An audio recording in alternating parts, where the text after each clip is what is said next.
두 번째 영상입니다. 80쪽입니다. 80쪽에 표가 있고요. 표 중간에 보면은 이런 내용이 있습니다. 뭐 유튜브 채널로 온라인 설명회를 한다 뭐 이런 게 있는데, 요새 유튜브를 통해서 많은 설명회를 하고 있고, 오히려 기업보다는 정부가 온라인 설명회를 유튜브로 하는 경향이 있습니다.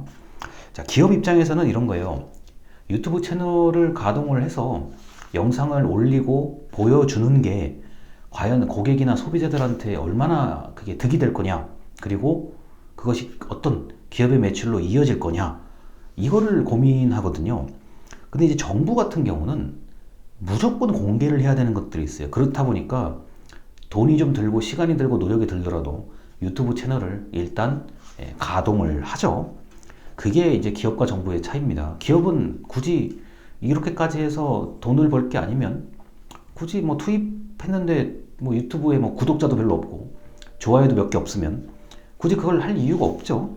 자, 그래서 기업이 이제 유튜브를 하는 경우도 있지만 아닌 경우들도 많다라는 거를 말씀드립니다.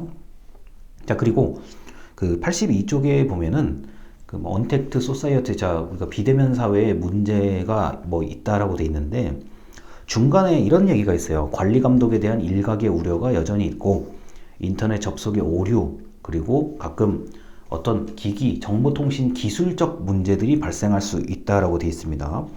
그런데 다행히도 우리나라의 현재 많은 분들이 비대면 시스템에 오류가 있다는 것을, 그리고 오류가 언제든지 발생할 수 있다는 점을 충분히 이해하고 있어요. 그래서 그 자체만 가지고 엄청나게 비난하거나 욕을 하진 않는 것 같습니다. 다만 이제 시험 같은 경우요, 뭐 공정성이 좀 굉장히 중요한 시험 같은 경우는 그 공정성에 관련된 노력을 이제 주최 측에서, 그게 정부가 됐든 기업이 됐든 해야 된다는 거고요. 통신장애나 기능장애 등에 대해서 지속적으로 개선하고 있고, 이렇게 지속적으로 개선하는 기업들이 있다는 걸 이제 아셔야 됩니다. 난 단순히 이용자이니까 뭐 굳이 그것까지 알 건 없겠지만, 이런 기술적 오류를 해결하는 전문가들이 있고 경험자가 있다는 것, 그래서 돈을 버는 분들이 의외로 있다는 점을 아셔야 되겠습니다. 그리고 이 책에서, 이 책 끝까지 이번 학기 뭐 공부를 하긴 할 건데, 이 책을 끝까지 보시면 어떤 생각이 드셔야 되냐면은, 내가 소비자인데 나는 뭐 생산자의 입장을 한 번도 생각을 안 해봤다.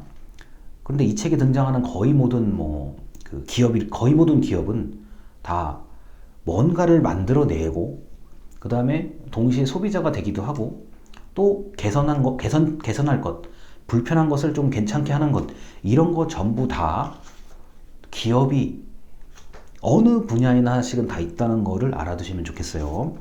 자, 그리고 83쪽의 중간 문단입니다. 중간에 두 번째 문단이요. 자, 포스트 코로나 해가지고 각종 회의, 행사, 면접을 빠르게 온라인으로 대체되었고, 거의 웨비나라는 단어 나와요. 웹세미나죠. 자, 웨비나라는 단어가 작년부터 확산되기 시작했고요.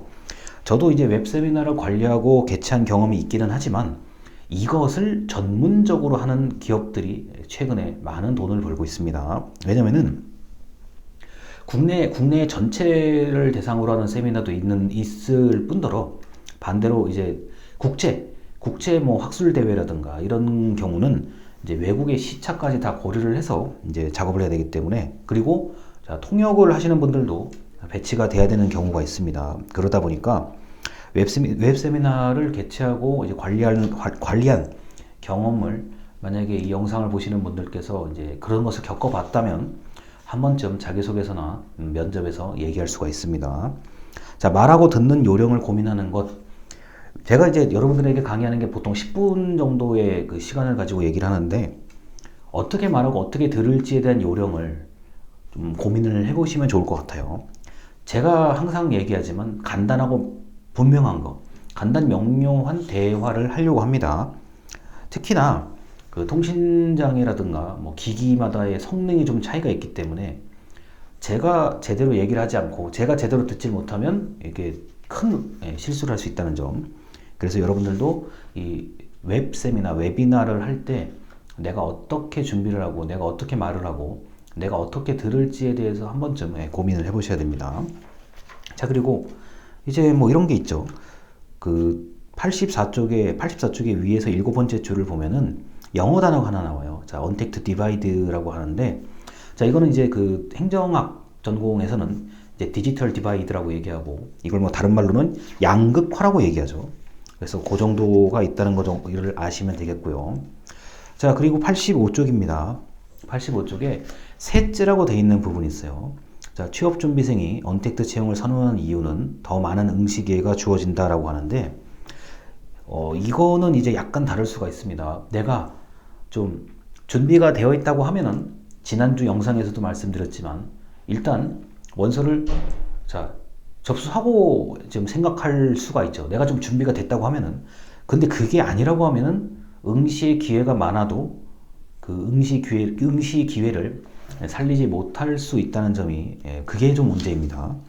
그래서 저는 여러분들에게 취업할 곳을 몇 군데를 정하라는 거, 뭐 꼭 A를 가야 되겠다 이런 분이라면 어쩔 수 없지만, 나는 A, 그리고 요 A와 관련된 뭐 B, C, D 이렇게 네 개에서 5군데 정도를 정해서 집중적으로 준비하는 게 저는 좀 효율적이라고 봅니다.